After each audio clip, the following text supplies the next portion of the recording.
ಒಕ್ಕಲಿಗರ ಧ್ವನಿ ಸುದ್ದಿವಾಹಿನಿಯ ಎಲ್ಲ ವೀಕ್ಷಕರಿಗೆ ನನ್ನ ನಮಸ್ಕಾರಗಳು. ಇವತ್ತು ನಮ್ಮ ಒಕ್ಕಲಿಗ ಸಮುದಾಯದ ದಿಟ್ಟ ನೇರ ಹೋರಾಟಗಾರ, ಎಲ್ಲದಕ್ಕಿಂತ ಹೆಚ್ಚಾಗಿ ಒಕ್ಕಲಿಗ ಸಮುದಾಯದ ಪರವಾಗಿ ಧ್ವನಿ ಎತ್ತುವ ಕೆಜಿ ಕುಮಾರ್ ಅವರು, ಹಸಿರು ಪ್ರತಿಷ್ಠಾನದ ಅಧ್ಯಕ್ಷರೂ ಆದ ಕೆಜಿ ಕುಮಾರ್ ಅವರು 8ನೇ ತಾರೀಕು 8/2/2026 ಒಂದು ಏನು ರಾಜ್ಯ ಒಕ್ಕಲಿಗರ ಸಂಘದ ಬೈಲಾವನ್ನ ತಿದ್ದುಪಡಿ ಮಾಡಬೇಕು, ಜಿಲ್ಲಾವಾರು ಪ್ರಾಂತ್ಯವಾರು ಕೊಡಬೇಕು ಅಂತ ಹೇಳಿ ಸದಸ್ಯರ ಅಭಿಪ್ರಾಯವನ್ನ ಸಂಗ್ರಹಿಸೋದಕ್ಕೋಸ್ಕರ ಸಭೆಯನ್ನು ಕರೆದಿದ್ದಾರೆ. ಆ ಸಭೆಯ ಏನು ಯಾವ ಉದ್ದೇಶಕ್ಕೋಸ್ಕರ ಕರೆದಿದ್ದಾರೆ ಮತ್ತು ಆ ಸಭೆಯಲ್ಲಿ ಏನೇನು ನಡೆಯುತ್ತೆ ಅನ್ನೋದು, ಯಾರ್ಯಾರು ಬರ್ಬೋದು, ಭಾಗವಹಿಸಬಹುದು ಅನ್ನೋದ್ರ ಬಗ್ಗೆ ಕುಮಾರ್ ಅವರಿಂದನೇ ಮಾಹಿತಿಯನ್ನು ಪಡೆಯೋಣ. ಎಲ್ಲರಿಗೂ ನಮಸ್ಕಾರ. ನಾನು ಒಕ್ಕಲಿಗರ ಧ್ವನಿಗೆ ನಮ್ಮ ಏನು ಇದನ್ನು ತಗೊಂಡಿದ್ದಾರೆ ಬೈಕ್ಸನ್ನು, ಅವ್ರಿಗೆ ನಾನು ಅಭಿನಂದನೆಯನ್ನು ಸಲ್ಲಿಸ್ತೇನೆ.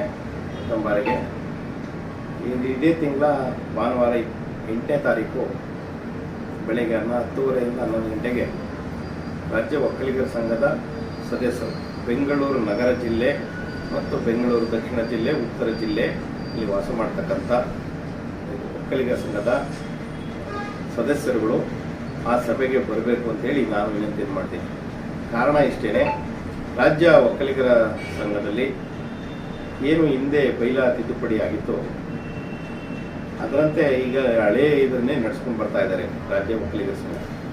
ಈಗ 82ರಲ್ಲೋ 80ರಲ್ಲೋ ಅದು ತಿದ್ದುಪಡಿ ಆಗಿತ್ತು. ಆಗ ಬೆಂಗಳೂರು ನಗರ ಜಿಲ್ಲೆ ಒಂದೇ ಇತ್ತು. ಅವತ್ತಿನ ಸಂದರ್ಭಕ್ಕೆ ಅದನ್ನು ಮಾಡಿದರು, 15 ನಿರ್ದೇಶಕರನ್ನು ಮಾಡಿದರು. ಅವತ್ತಿನ ಸಂಖ್ಯೆ ಏನು ಒಂದು 2,000 ಜನನೋ 3,000 ಜನನೋ ಇರ್ಬೋದು. ಅವತ್ತಿನ ರಾಜ್ಯ ಒಕ್ಕಲಿಗರ ಸಂಘದ ಸದಸ್ಯರು ಅಷ್ಟು ಇರ್ಬೋದು ಅಂತ ಅಂದಾಜಿಸಿದ್ದೀವಿ ಭವಿಷ್ಯ.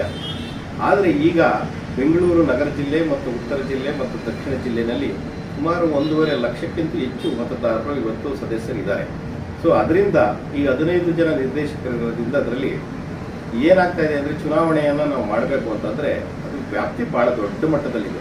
ಈಗ ಆಯಾ ಜಿಲ್ಲೆಗಳಿಗೆ ಸ್ಥಾನಮಾನ ಕೊಟ್ಟಿರೋದ್ರಿಂದ ಅದನ್ನು ವಿಭಜಿಸಿ ಆಯಾ ಜಿಲ್ಲೆಗಳಿಗೆ ಎಷ್ಟು ಕೊಡ್ಬೋದು, ಬೆಂಗಳೂರು ನಗರ ಜಿಲ್ಲೆಗೆ ಎಷ್ಟು ಕೊಡಬೇಕು ಅಂತ ಹೇಳಿ ಮುಂದಿನ ಏನು ಸರ್ವ ಸದಸ್ಯರ ಸಭೆಯನ್ನು ಸಂಘ ಮಾಡ್ತದೆ ಅದರಲ್ಲಿ ನಿರ್ಣಯವನ್ನು ಕೈಗೊಂಡು ಈ ಒಂದು ಕೆಲಸವನ್ನು ಮಾಡಬೇಕು, ಒತ್ತಾಯ ಮಾಡಬೇಕು ಅನ್ನೋ ದೃಷ್ಟಿಯಿಂದ ನಾವೆಲ್ಲ ಸದಸ್ಯರ ಅಭಿಪ್ರಾಯವನ್ನು, ಸಮುದಾಯದ ಅಭಿಪ್ರಾಯವನ್ನು, ಅವರ ಸಲಹೆ ಸೂಚನೆಗಳನ್ನು ಕೇಳೋದ್ರ ಮುಖಾಂತರ ಅವರೆಲ್ಲವನ್ನು ಕ್ರೋಢೀಕರಣ ಮಾಡಿ ಸಂಘಕ್ಕೆ ನಾವು ಮನವಿಯನ್ನು ಕೊಡುವಂಥ ಕೆಲಸವನ್ನು ಮಾಡ್ತಾ ಇದ್ದೇವೆ.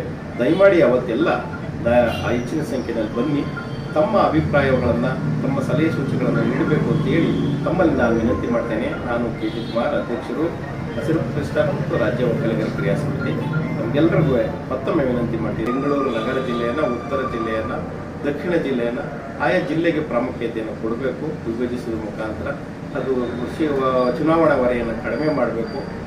ಇಲ್ಲದೆ ಇರೋದು ಭಾಳ ತೊಂದರೆ ಆಗ್ತಾ ಇದೆ. ಒಂದು ಚುನಾವಣಾ ಪ್ರೋಸೆಸ್ ಮಾಡಲಿಕ್ಕೆ ಸುಮಾರು ಕೋಟ್ಯಾಂತರ ರೂಪಾಯಿ ಖರ್ಚಾಗುವಂಥ ವ್ಯವಸ್ಥೆ ಇರೋದ್ರಿಂದ ಈ ಸಂದರ್ಭದಲ್ಲಿ ನಾವು ಸಂಘವನ್ನು ಒತ್ತಾಯ ಮಾಡಬೇಕು ಅನ್ನುವ ದೃಷ್ಟಿಯಿಂದ ನಾವೆಲ್ಲ ಹಿತಚಿಂತಕರು, ಉದಯ್ ಕುಮಾರ್ ಇರ್ಬೋದು, ನಮ್ಮ ರಾಮಮೂರ್ತಿ ಇರ್ಬೋದು, ಗೋವಿಂದರಾಜ್ ಇರ್ಬೋದು, ಎಲ್ಲರೂ ನಮ್ಮ ಕೆ ಶಿವರಾಮ್ ಇರ್ಬೋದು, ಎಲ್ಲರೂ ಸೇರಿ ಈ ಒಂದು ಸಭೆಯನ್ನು ಆಯೋಜನೆ ಮಾಡಿದ್ದೇವೆ. ಅವತ್ತು ಆ ಸಭೆಗೆ ತಾವೆಲ್ಲ ಬಂದು ನಮ್ಮ ಸಲಹೆ ಸೂಚನೆ, ಮಾರ್ಗದರ್ಶನವನ್ನು ನೀಡುವುದರ ಮುಖಾಂತರ ಸಾಧಕ ಬಾಧಕಗಳ ಚರ್ಚೆ ಆದ ನಂತರ ಸಂಘಕ್ಕೆ ನಾವು ಮನವಿಯನ್ನು ಸಲ್ಲಿಸೋಣ ಅಂತ ಹೇಳಿ ಈ ಸಂದರ್ಭದಲ್ಲಿ ನಾನು ಹೇಳ್ತಾ ನನ್ನ ಮಾತನ್ನು ಮುಗಿಸ್ತೇನೆ. ಮತ್ತು ನಾವು ನಮ್ಮಲ್ಲಿ ಮನವಿ ಮಾಡಿದ್ವಿ, ದಯಮಾಡಿ 8ನೇ ತಾರೀಕು ಬೆಳಿಗ್ಗೆ 8ನೇ ಮೈಲಿಯ ದಾಸರಳ್ಳಿ 8ನೇ ಮೈಲಿ ಏನಿದೆ ಅಲ್ಲಿ ಬಾಲಾಜಿ ಟಿಂಬರ್ ಅಂತ ಇದೆ, ಪಾಟೀದಾರ್ ಚೌಟ್ರಿ ಎದುರುಗಡೆ, ಅಲ್ಲಿ ನಮ್ಮ ಶಿವರಾಮ್ ಅವರು ದೊಡ್ಡ ಜಾಗ ಇದೆ.